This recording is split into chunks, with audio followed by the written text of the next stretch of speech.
जी बहन बोलिए। जय श्री राम गुरुजी। जय श्री राम। गुरुजी मेरा एक प्रश्न ये है कि ये मेरे हस्बैंड का प्रश्न है कि काल भैरव शराब क्यों पीते हैं, मतलब उनका मदिरापान क्यों करते हैं। दूसरा मेरा एक प्रश्न है कि गुरुजी जैसे मैं पूरी अहिंसक हूँ, एक तरह से देख सकते हैं कि मैं जिस समाज से हूँ हमारे यहाँ मतलब जीव हत्या को बिल्कुल पूरी तरह से दोषी माना जाता है। हाँ, पानी भी छान के पीते हैं, ऐसा कह सकते हैं। कहाँ से हैं, क्या नाम है आपका? गुरुजी मेरा नाम स्वाति है, मैं रहने वाली झांसी बबीना कैंट से हूँ, पर मैं पिछले 15 साल से इंदौर में ही हूँ जी। लेकिन गुरुजी मैंने जिस समाज में शादी की है उसमें मुझे जानकारी नहीं थी पहले, बट उधर ऐसा है कि कुल देवी को पूजते हैं, जिसमें आप समझ सकते हैं गुरुजी उसमें बलि का प्रयोग होता है, जिसके मैं पूरा खिलाफ हूँ। मेरे को 15 साल हो गए हैं, मैं अपने बहुत समय से सर्वाइव कर रही हूँ इंदौर में, लेकिन अभी तक भी सेटल नहीं हो पाई। कभी कभी लोग कहते हैं कि शायद यही परेशानी है जिसकी वजह से आप सर्वाइव कर रहे हो, क्योंकि मैं मतलब वो बलि के कारण आपको दिक्कत होती है। हाँ, मतलब मैं उस चीज़ को अभी तक एक्सेप्ट नहीं कर पाई हूँ। मैं बोलती हूँ मैं इस चीज़ को फॉलो नहीं करूँगी, तो सभी लोग बोलते हैं शायद तुम इसी वजह से अभी तक सर्वाइव कर रही हो, परेशान रहती हो, तो क्या करना चाहिए मुझे जिसकी वजह से मैं इन सब चीज़ों को। काल भैरव मदिरापान क्यों करते हैं, पहला प्रश्न था आपका। काल भैरव, देखो भैरव 8 प्रकार के हैं, 8 प्रकार के भैरवों का वर्णन आया है। बटुक भैरव भी है, उन्मत्त भैरव भी है, काल भैरव भी है। जो मदिरापान करने वाले भैरव हैं वो तामसी प्रवृत्ति के भैरव हैं।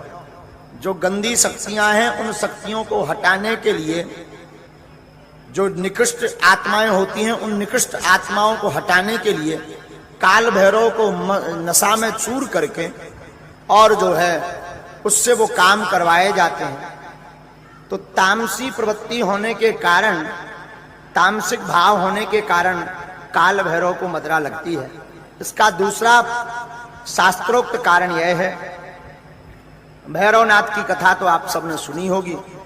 वो पूर्व में बहुत तंत्र साधनाओं का साधक था। हमने एक जगह पढ़ा है कि जब भगवती ने उसका सिर काट दिया, देवी ने सिर काट दिया, तो केवल सिर भर रहा।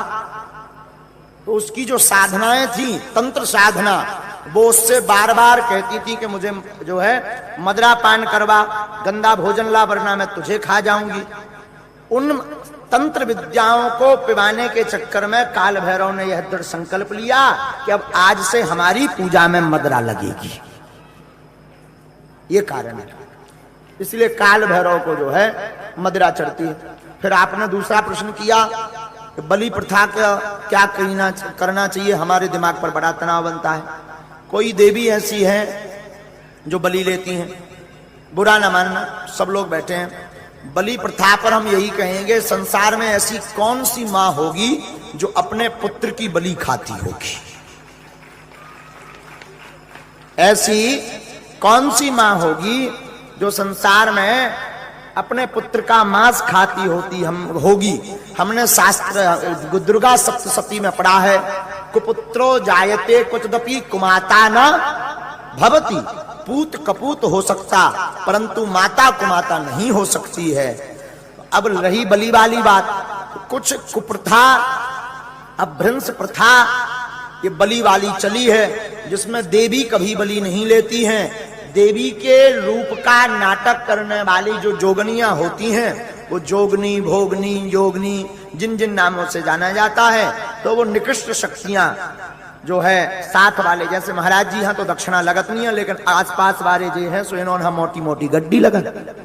पर गुरुजी फिर वो जो मतलब जो भी हैं पूर्वज हैं या जो भी हैं, फिर वो परेशान भी करते हैं ना, वो उसके लिए क्या? उसके लिए एक उपाय है। अगर आप बलि प्रथा बंद करना चाहते हैं तो बकरे की या जो मुर्गा या आदि आदि पशुओं की बलि देते हैं, उन जीव जंतुओं की बलि ना देने की बजाय सफेद कुम्हड़ा, नींबू अथवा नारियल की बलि दे सकते हैं, तो देवता भी प्रसन्न रहेंगे और मन भी संतुष्ट रहेगा। कुम्हड़ा की परंपरा आई है, हम ब्राह्मण भी दिलवाते हैं। जब हम अनुष्ठान देवी का करवाते हैं तो हवन के दिन ब्राह्मण भी बलि देता है, लेकिन किसी जीव का नहीं देता, कुम्हड़ा का फल होता है। कुम्हड़े के फल में लाल सिंदूर लगा करके और चाकू से उसे काट दिया जाता है, तो बलि की बलि हो जाती है और मन में दोष भी नहीं लगता है।